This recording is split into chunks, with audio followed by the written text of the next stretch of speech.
Welcome to the Basket Buds edition of the Athletic NBA Show podcast on the Athletic Podcast Network. I'm your host, Zach Harper. Light crew, but a strong crew today. I got Mo Dakhil, I got Dave DeFore, that coward Jay King, no idea where he is.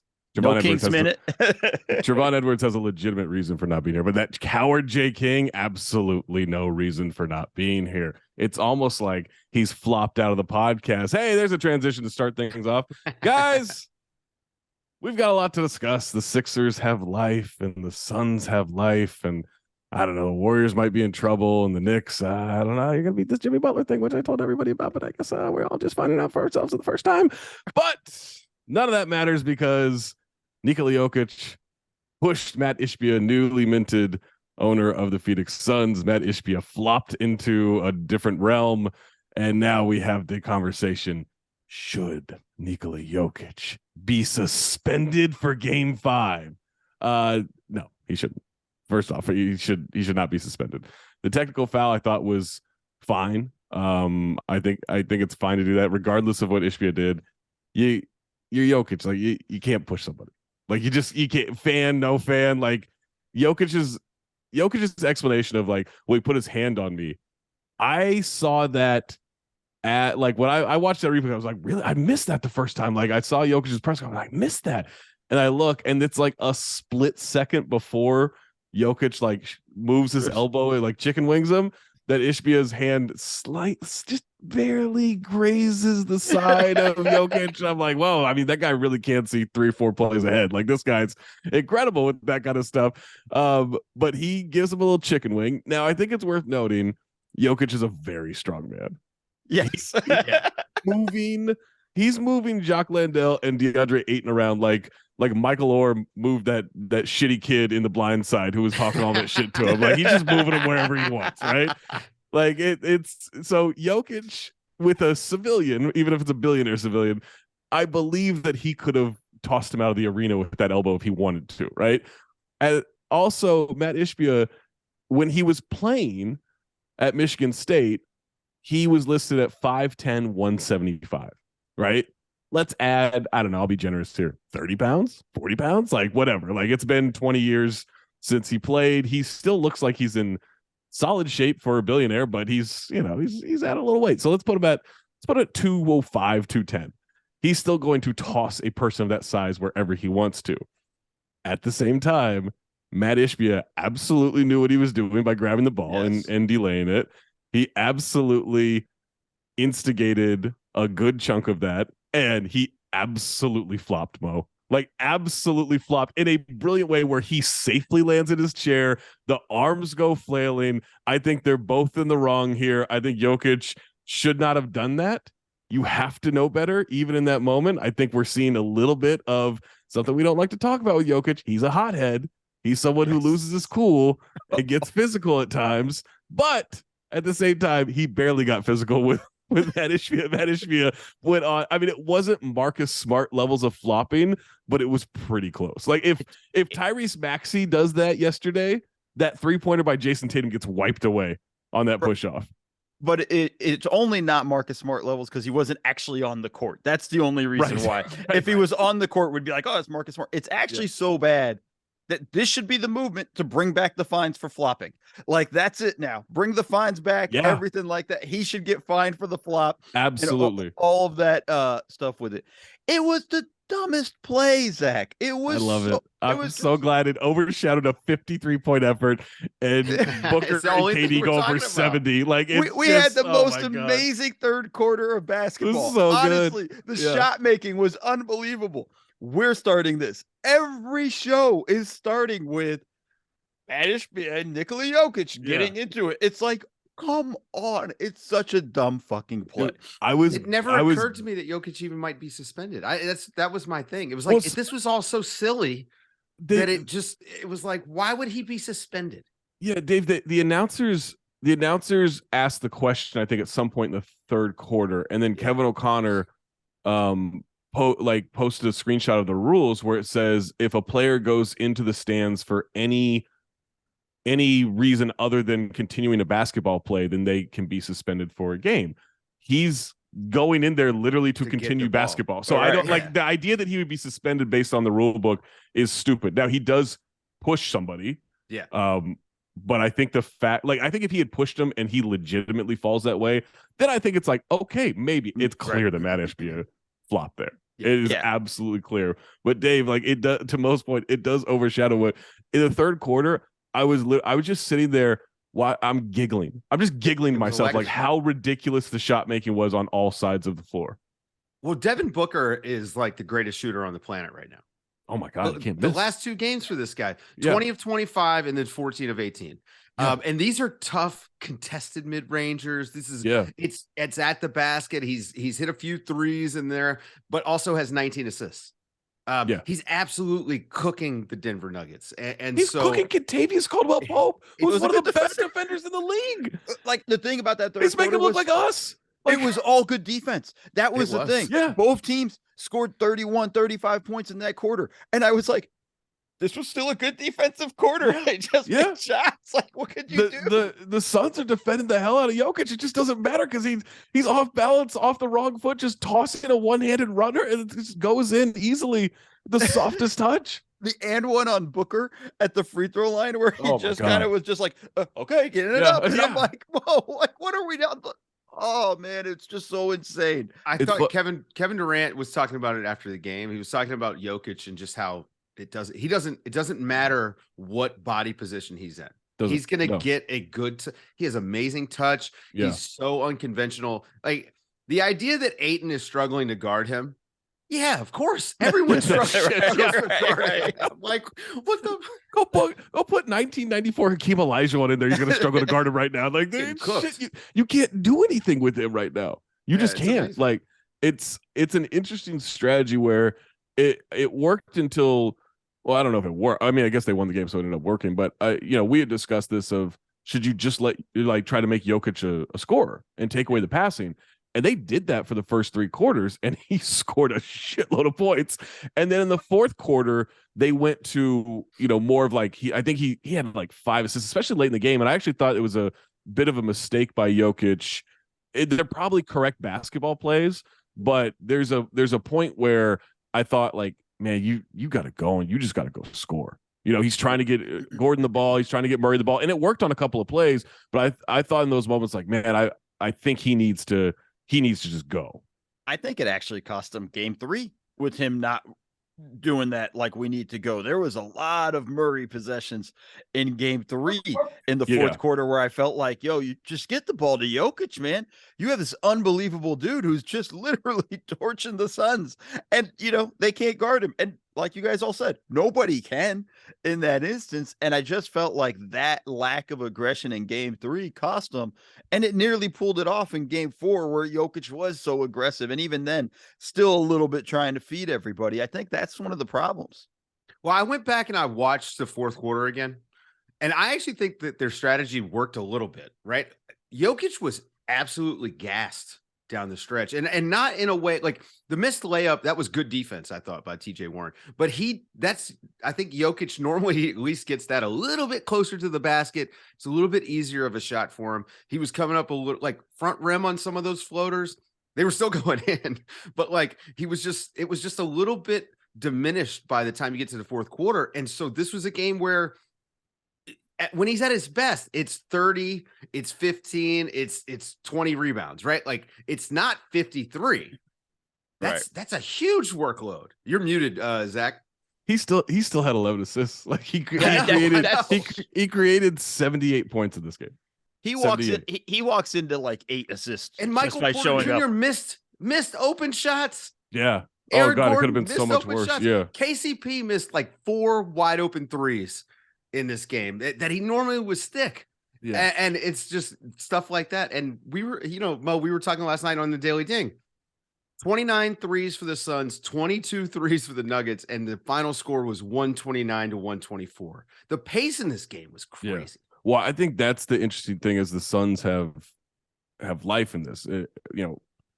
When Chris Paul went down, not that Chris Paul was playing great basketball, but it's just like, man, they don't have anybody, right? Yeah, they were already shorthanded. Yeah, to Cameron Payne's credit, and obviously, like if you're Denver, you can't expect Landry Shamet to have 17 or 19 points in a game, right? You just can't. Like he hit shots and like they made the right plays and leaving him and forcing him to beat them, and I wouldn't say he beat them, but he helped Devin Booker beat them. He helped Right. Kevin Durant beat them. Yeah. Yeah. But the one thing that I'll give campaign credit for is the pace that they're playing with without Chris Paul is so beneficial to, like you guys said, like getting Jokic tired, right? Like getting Jokic moving. And I mean, it's hard to say when guys 53 and 11, he creates 78 points, and it could have been a lot more if his teammates hit shots.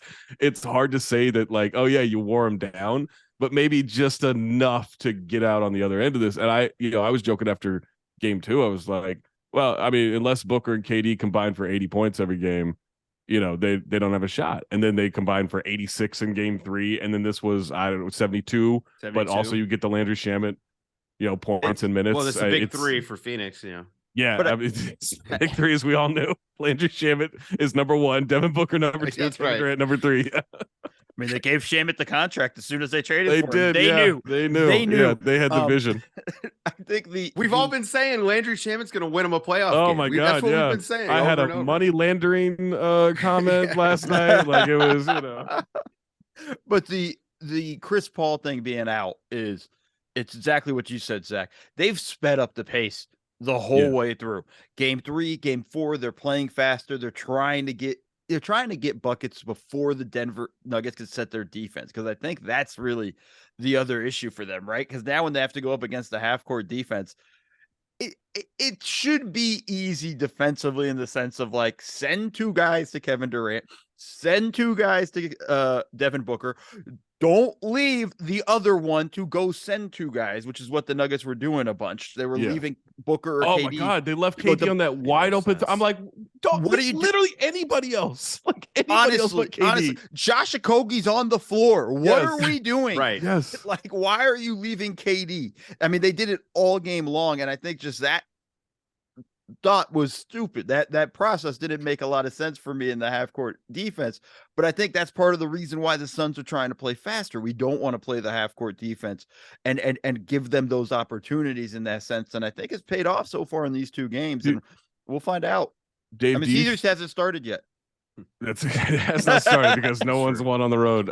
Dave, do you think it will start? Do you think this series will start? Like, can Phoenix keep this going in Denver? I mean, I'm not going to say no, because I am having a hard Booker time and believing Kevin Durant, Kevin Durant and Devin Booker, I think they've got 3 more games of this. I do. Against this defense, I think they do, because they've got it. Like, after 4 games, this is who they are. Yeah, it's Landry Shamet on the road. It's TJ Warren on the road. It's Aaron Gordon at home, right? Aaron KCP Gordon at home. Yeah, MPJ at home. Who, by the way, his defense has been good. But he's actually he's been impressive. Yeah, the offense has just not been there. People hammering MPJ, saying get him out of the game. I think that his size and rebounding actually has been important for them. The Jacques Landale move, bringing him in for Ayton, it goes well because it also coincides with Booker and Durant going off. But does that continue when you move to Denver? I don't know. I think the series is just going to go 7 based purely on Kevin Durant and Devin Booker being like motherfuckers. Yeah. 7-game series that never starts. Okay. Yeah, that's classic. I mean, we love those. Mo, what do you think is going to happen in this series? I have no idea, Zach. Like, this shit's so wild. Like, there's no way to predict this stuff. Like, I thought they were cooked. I'm gonna be honest. I thought. Oh my God! I thought they were going to get swept after game 2. I was like, they're getting swept. Like, there's no way. Injured Chris Paul. Like, and it wasn't because I thought Chris was so good. It's like you said earlier. They just ran out of bodies. I'm like, Cameron Payne has to start. Monty Williams is like, oh yeah, I guess I got to put TJ Warren, Terrence Ross in the rotation. I'm like, what year is it? Like, what are you talking about? It's just like I kind of every now. It's so weird to be in the second round of the playoffs and trying to figure out who is what number again. Like, like, wait, what? Dude, Mo, they had 40 bench points in game 4. They had 50 total in the first 3 games. Yeah, it's just like, so it's so, and we know the role players play better at home. We know when you go to Denver, the all the same cliches. You can't run as much because you're tired or whatever, because the altitude and all that stuff. I just don't know if Devin Booker is ever going to cool off. Like, I don't know if that's going to make a difference. I mean, he's shooting at a ridiculous way. whether they win this series or not, he's been the best player in the playoffs. Apologies to Jimmy Butler, but I really think he might be the best player in the playoffs in what we've seen so far. So it's like, man, can he will you another game in this sense? I got no feel for this because it's just so weird. Like, there's no reason the Suns should have won both of these games. I think the Nuggets have the better team. There's a certain point where you worry about the wheels falling off for Booker and for Durant. They've been playing 40 plus minutes a night every single game since the playoffs started with no margin for error. Even when Chris Paul was out there, because Chris Paul wasn't really doing as much, as we want Chris Paul to do, but he was a guy who got their offense set up. But they still had to play 44, 42, 43 minutes a night throughout the playoffs. So is it this round that we start to see the returns diminished, or do they make it to the conference finals? I don't know. I cannot go against these guys. Counterpoint. They're conditioned. They're conditioned now. They're conditioned now to play 44 minutes. Yeah. I mean, they're 1-2. This isn't a shock. They're 1-2 in minutes per game. 43 a game for Kevin Durant and 42.5 for Devin Booker. Everybody else, 3 through 7 have all been eliminated in that, and then it's Jamal Murray at 39 a game. Yeah, it tells you a lot. It means like over reliance on your stars is not actually that great of a thing once you get to the playoffs. Like you need your stars to perform. Yeah, but of the top 15 in minutes per game, 4 of them are still playing. It's KD, Booker 1-2, Jamal Murray is 8th. I'm sorry, 5 are still playing. Tatum is 9th, and Jalen Brunson is 14th. Everybody else has been eliminated. Like that's just it's nuts, man. Like it makes sense. I tells don't me Steph understand. Curry ought to play some more, but Steph just waiting for someone else to save him. Just classic Steph. I just don't understand why the Nuggets aren't making them play 2-on-5. Like I just don't, or 3-on-5. Just double the shit out of the 2 of those guys. Yeah, and make the other guys try to beat you. If Landry Shamet beats you, Landry Shamet beats you. You can live with that. Like I'm gonna look at Mike Malone and go like, yeah, I'm shocked too. Yeah, doubling off KD is dumb. Just like, hey guys, in Game 4, doubling off of James Harden at the end of that game was dumb. Jaylen Brown made a mistake. At least he admitted the mistake. He's like, yeah, just mistake by me. Shouldn't have done it. I took a risk. Didn't work. The Celtics could not have played worse down the stretch in that, and it's kind of, we saw some of this during the season, especially as the season went on. We saw some of this kind of return to form where they struggled to end the games in executing stuff. We saw it a lot last season, even as they had turned things around. It is a problem for the Celtics at end of games. Dave, I think it's interesting.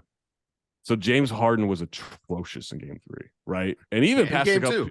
Yeah, in Game 2. But Game 3, like he's at the 10 and passing up shots for kickouts to the 3-point line and everything. And he's kind of short circuiting. And after the game, he was asked about it, and he's like, I have a pretty good history of making decisions with the ball. Like I know what I'm doing. And I'm thinking, yeah, not in the playoffs though. The playoffs are just a little bit different. Like you kind of do short out a little bit in the playoffs. And then he comes back and drops 42 yesterday. Yeah. 42 hits another game-winning 3. Like he was incredible. And I don't think you can expect this out of him, but I think if you're the Sixers, it's weird to say this about the Sixers, Dave, but I think if you're the Sixers, if you can just get it to be a close game against the Celtics, that might be your chance. Like one of you is going to fuck up. Right. Like just like that's what, and you just have to hope they have the last fuck up. Right. I think if you can just try to limit your mistakes, the Celtics will eventually run into their own mistakes. It's either that or they're going to shoot the lights out from the jump. They're a very good front running team. So if they can get out to a big lead in the first quarter, if the shots are going in, if they see the ball goes through the net, it's going to be a long night for you. But like you said, if you can mix it up a little bit, and I feel like the Sixers in this series have gotten their best stuff from Harden kind of doing the Harden thing. Yeah. Oh, absolutely. But it kind of feels weird to be like, hey, Sixers, don't worry. The other team will fuck it up. Like it's kind of like it feels. Well, if they don't, the coach will. If they don't make mistakes on the court, coach is probably going to. This is my favorite coaching matchup when it's playoff series. It's very much not mine.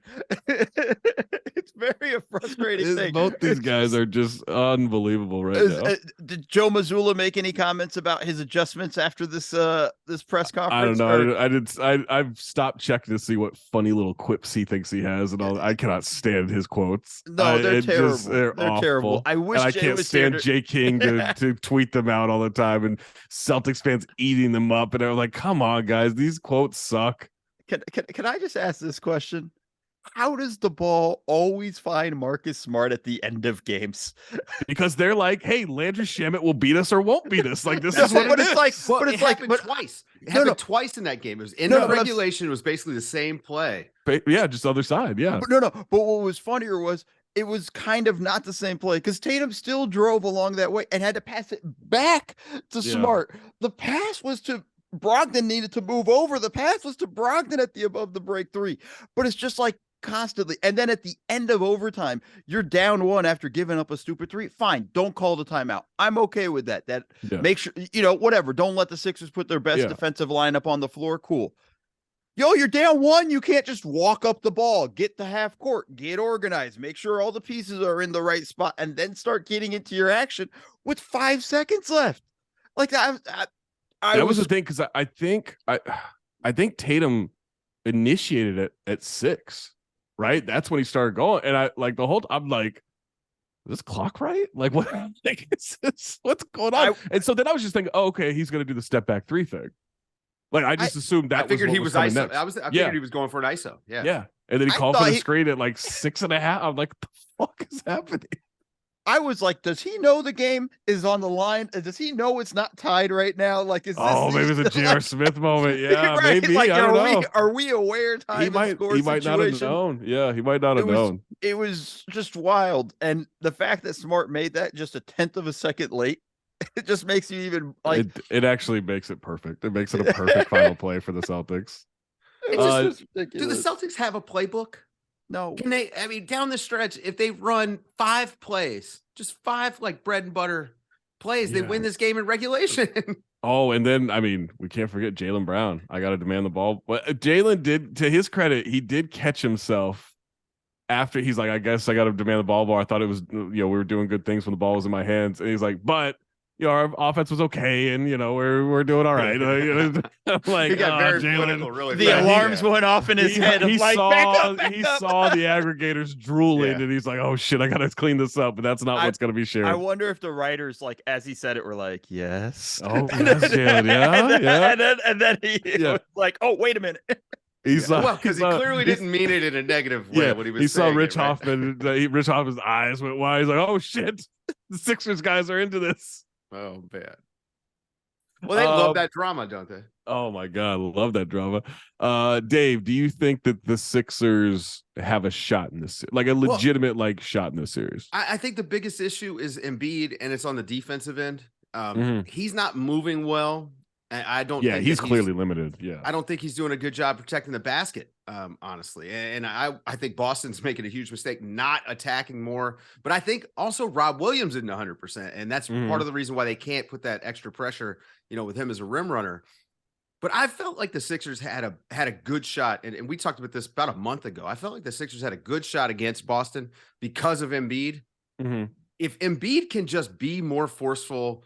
Obviously he's scoring points, but I mean on the defensive end, they can win this series, man. I mean, they've got at any given night, they have one of or maybe the top 2 best players in the series. If Embiid can when Harden's going like that. When Harden's going like that. Yeah. And so, that gives you a shot. I think they could win it in 6, to be honest with you, if Embiid could just give them something more on the defensive. I also could see Harden go 5 for 28 over the next 2 games. Yeah, well, I was like, they got to get it to 7 so that James Harden can have a good game. You know what's gonna be what I fear is gonna be annoying, Mo, is people are going to look at Embiid's block numbers and then listen to what Dave said and be like, "What are you talking about?" And it's like, he's guessing correctly like 3 or 4 times a game, but his overall rim protection is slow as hell because he can't move. Like he just He can't move right now. He's hampered by an injury that he probably wouldn't be playing if this wasn't the playoffs, right? He'd be out for quite a while. Yeah. But don't worry, Zach. He had 0 blocks in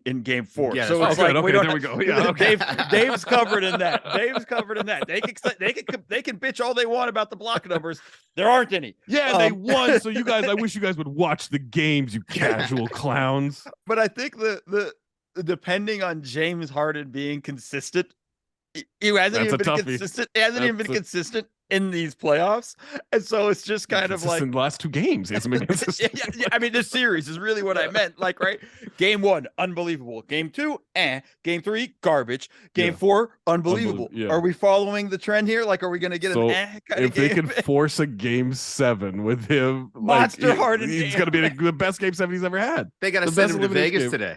Oh, but he's got to go to Vegas. But then you have the history of him in Game 7, and now you have to start Well, weighing what do we have with all the this? history of the Sixers too, and Doc Rivers, and But at least I mean, the Sixers were smart. They haven't gone up 3-1 in the series.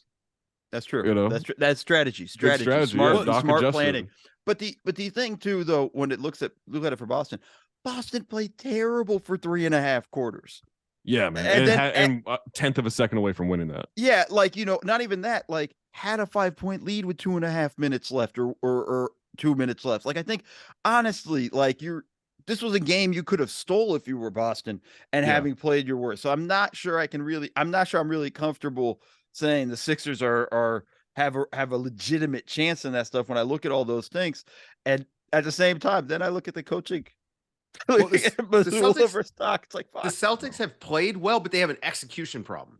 You know, they are not. That's a good way of putting it. And they get into stuff so late down the stretch of games that they really, just by not pushing the pace and giving themselves more opportunities, more bites at the apple, they are the better team, I think, from a talent standpoint. Absolutely, yeah. And so by slowing down, they're actually playing to the Sixers' hand, because the Sixers aren't slowing down. The Sixers are crossing they're pushing, as fast as they can. They're trying to get into stuff. They're trying to catch Embiid at the nail and get him going. And I just think that if you're Boston, you have more talent overall. If you just sped it up a little bit, give yourself more opportunities. And then again, the Rob Williams thing is just weird, because he just doesn't look, I don't think he looks 90% of himself. Like, he's just not, you don't feel him in these games. And that's a big departure from what we saw from them last year. But they should win. The Celtics should win. Which is unfortunate too, because I think you can see, not just defensively like you were talking about, Dave, but you can see at the end of Game 4, Embiid doesn't seem to feel comfortable or want the ball in those clutch, which is weird for a dude who's been so clutch. Yeah. On his own, like crossing the lane, he was like, his foot was dragging with that heavy brace. Yeah. You could see his balance wasn't right by the end of game. And I don't know if that was fatigue or whatever, but to your point. Yeah, but like, that's the thing. It was like, it's weird for a guy who's been so clutch and who was so clutch this year. All of a sudden, like, he didn't seem to demand the ball in these moments. And I don't think that's James hasn't gone. I think he just doesn't feel right. He doesn't feel like he can move and get to his spots. There were plays where he was deferring to Tobias Harris towards the end of the game. And it's like, that's a telltale sign. We could say James Harden was going and all of that stuff. That had nothing to do with it. He was deferring to the other guys. Yeah. And I think that's kind of the stuff I would be concerned about in that sense for the Sixers going forward in the series is, can you get Embiid going again? And you're right. I mean, some of it's just shitty luck with the injuries, and what can he do, and how limited is he in his movement and things like that. Dave, part of his balance issues is that's a heavy ass brace. Yeah, it's like wearing an ankle weight. So now it's trying to figure out how to move with that, and trying to figure that out during a playoff series. You're kind of just up shit's creek. It looks like one of those braces that you would have in the 80s. Like, it's a Stone Cold monster Steve Austin brace. knee brace. This is what it is. This is actually this is Tim Duncan's brace. Yeah. From when I would see with the Spurs, and that thing looked like a robotic leg. That's why he wore the sleeve. Yeah. I used to just be like, you have to wear the sleeve because it's almost like protection for the other players, because you can scratch or cut dudes with it or something. And I was just like looking at it going like, damn, that shit's bulky as hell.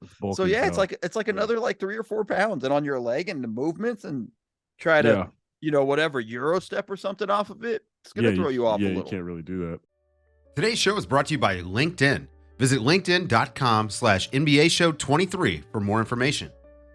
Are you struggling to close deals? Cold outreach is wasting the time of both the buyer and the seller at every stage, especially when the sellers are using shallow and outdated data. Your organization can overcome these challenges with technology that translates comprehensive, high-quality buyer data into real-time insights. These deeper insights empower sales reps and teams to adopt the habits of top performers, which leads to better outcomes, like more pipeline, higher win rates, and larger deals. We call this deep sales, and we've built the first deep sales platform with the next generation of LinkedIn Sales Navigator. Right now, you can try LinkedIn Sales Navigator and get a 60-day free trial at linkedin.com/NBA Show 23. That is linkedin.com/NBA Show 23 for a 60-day free trial. Let LinkedIn Sales Navigator help you sell like a superstar today. Just go to linkedin.com/NBA Show 23 and get started. Okay. We have the Warriors. I don't know what to make of these dudes. I mean, the thing that if you want to be positive about the Warriors, that corgi who knocks basketballs in from the top of the stairs did have the Warriors in 7 after the Lakers go up 3-1 in the series. And the corgi is 3-0 on the first 3 games. It was Lakers win, Warriors win, Lakers win. The Lakers win the next one from this corgi, and then the Warriors win 3 straight. So if you're a Warriors fan, I don't know this corgi's track record historically.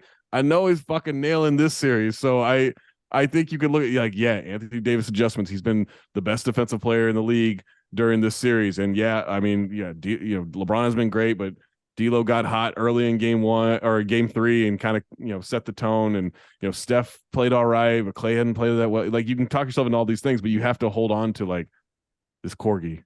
This corgi knows what he's talking about. That corgi knows ball. This is why you come to The Athletic, folks. This is why you come to The Athletic. I will analyze the inside corgi info. I will analyze the content of somebody else in determining what's going to happen in this series. All right. So, and by somebody else, I mean a dog. When you think about the story of this season, right? This has been almost like a revenge season in a lot of ways for a lot of guys. I mean, including LeBron, right? Yeah. So a 3-1 comeback for Steph Curry against the Lakers. Yeah. That would rhyme pretty well. We haven't gotten there yet, but I'm thinking about Jimmy Butler and the Philadelphia 76ers eventually maybe meeting in the conference finals, right?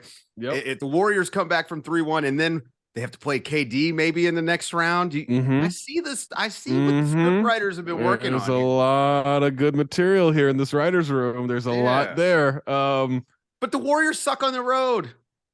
That's the thing, man. I think a lot of people hope that they'd exercise the demons by winning 5 and 7 in Sacramento. It's just not that easy. Again, there's no switch to be flipped. I think they can correct it because we know, we've seen them play great basketball. They just won a title. They just won a title. They played in the series. They played it last series at times. They just, man, they struggle to. I mean, we talked about James Harden struggling game to game right now. The Warriors, are just, there's no consistency there at all.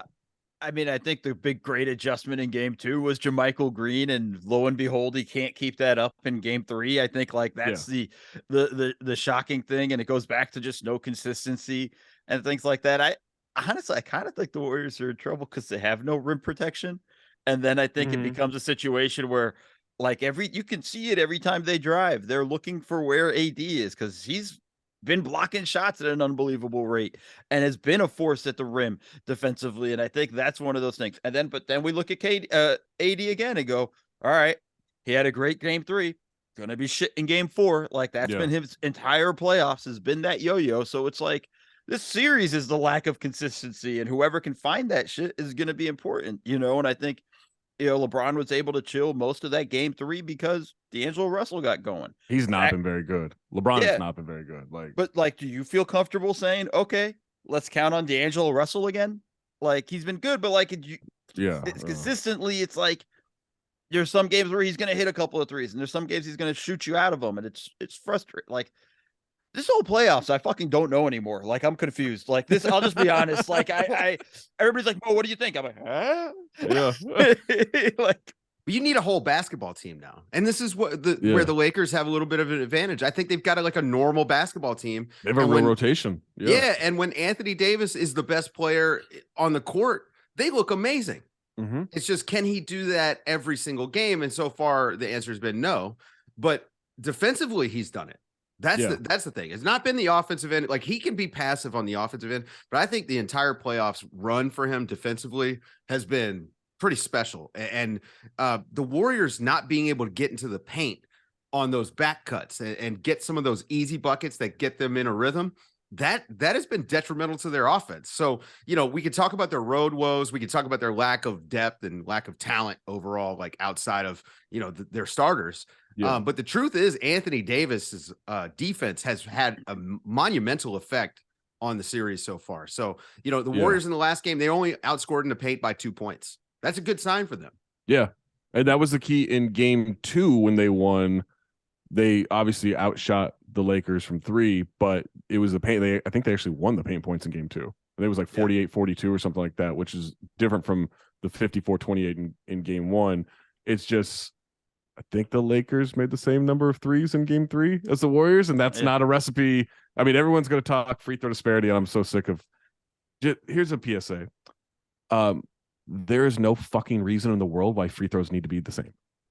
For both teams. They just isn't. Like, one team goes inside, the other team takes a lot of jumpers. The team that goes inside probably going to take a lot more free throws. Yeah, they play totally we're different shocked. styles of basketball. Yeah, like, it's just LeBron and AD go to the free throw line a whole lot more. I'm so fucking sick of here. Well, the free throw disparity. The Warriors foul. Go inside.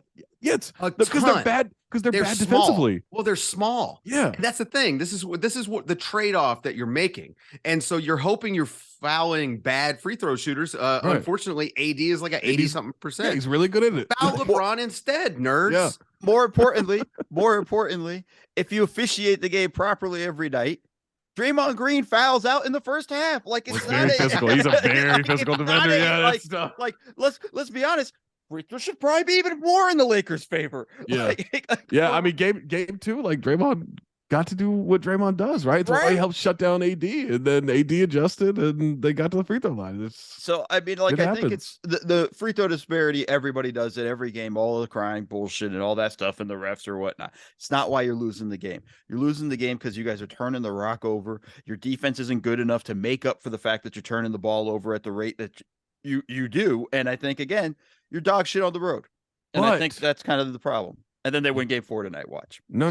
They're going to lose game. The Corgi said they lose game 4 and then they win 5, 6, 7. So if you're the Lakers, like, good luck. You have a great chance of winning the series, but the Corgi said you're out in 7. I don't know what to tell you. I think one thing I want to point out, Kevon Looney, plays 16 minutes in this game that they lose by 30 plus 1.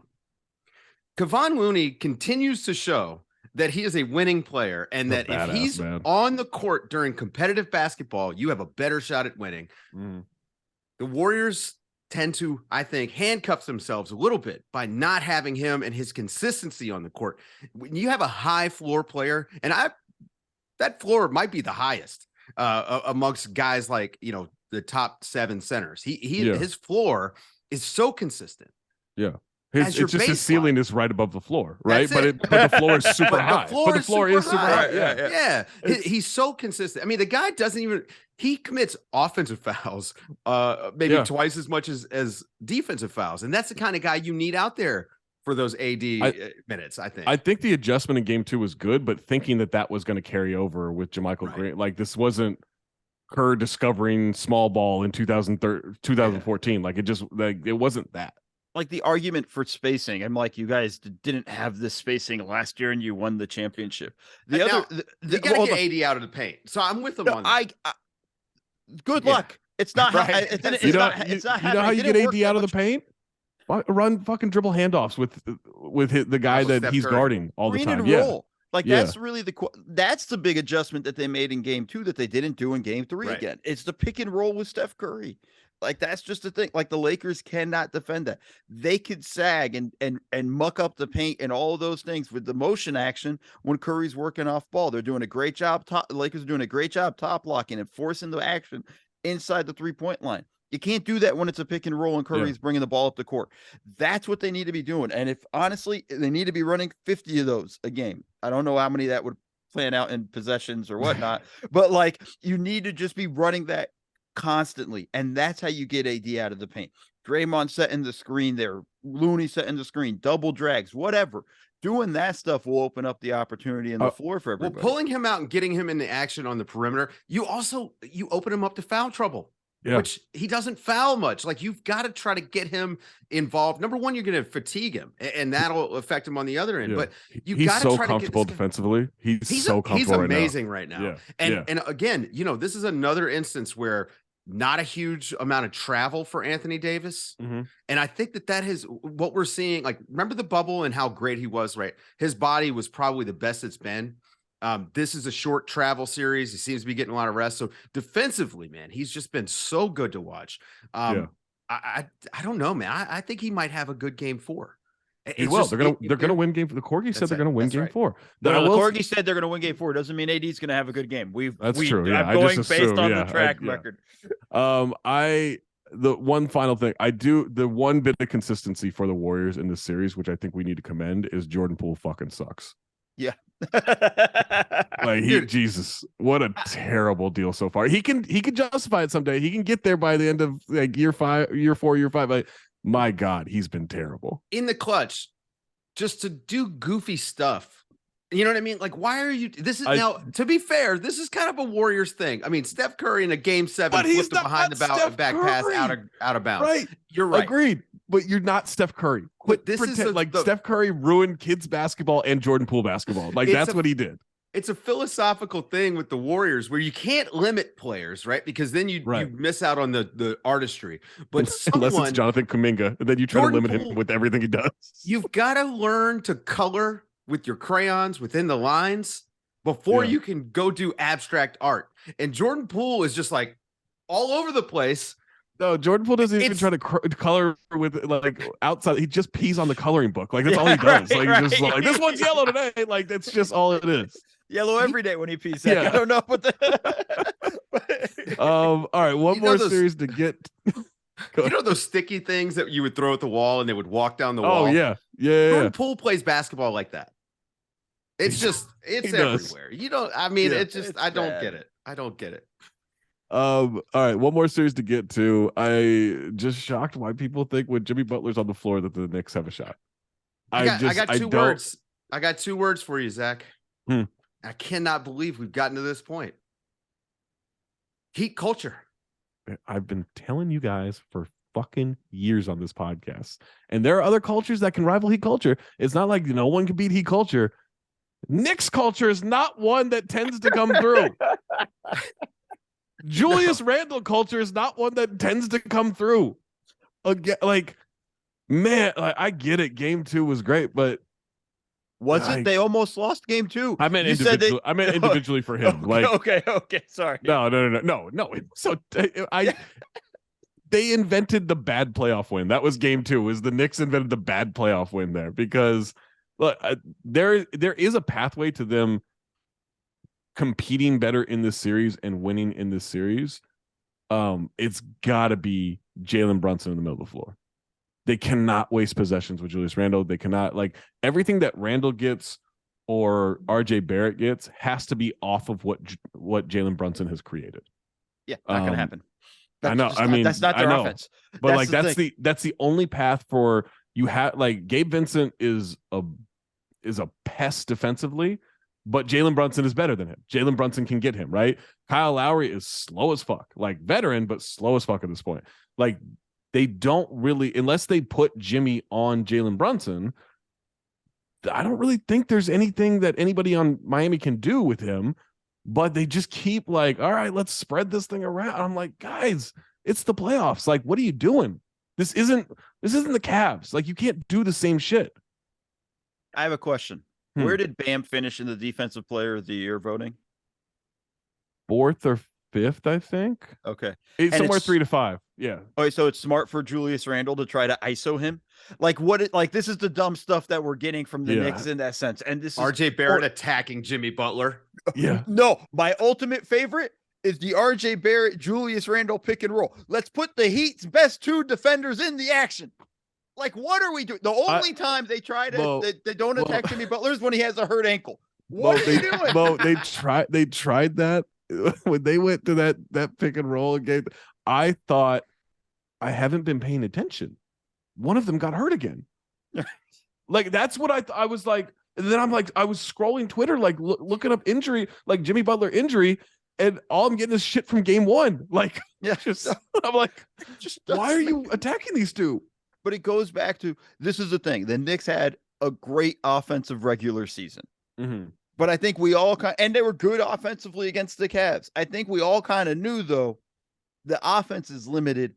It's not a playoff offense, and I think that's one of those things you're watching where the isolation heavy stuff tends to hurt you. You can go to it for times, but you can't live in that area for 45 minutes of a playoff game. And that's their problem. But it can be a playoff, but it's got to go through Jalen Brunson. Like every time down the floor. I don't give a shit if he's tired. Like it has to go through him.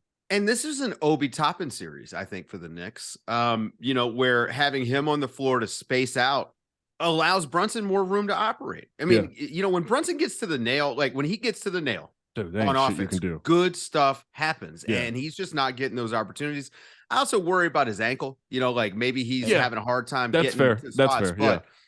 But this offense all season long has been the result of some ridiculous shot making, just tough shots. And I think Brunson's shot making will translate to playoff basketball and has translated to playoff basketball. Yeah. Julius Randle's hasn't.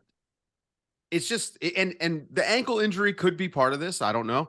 But he stalls out possessions, dribbling for 14 seconds and then tossing a freaking hand grenade to these guys. Yeah. That's the thing. When their offense is going, that shit's moving. It's flowing. It's like, middle of the floor, kick it out, swing it around, get someone, cutting. Like it moves so beautifully when it's going.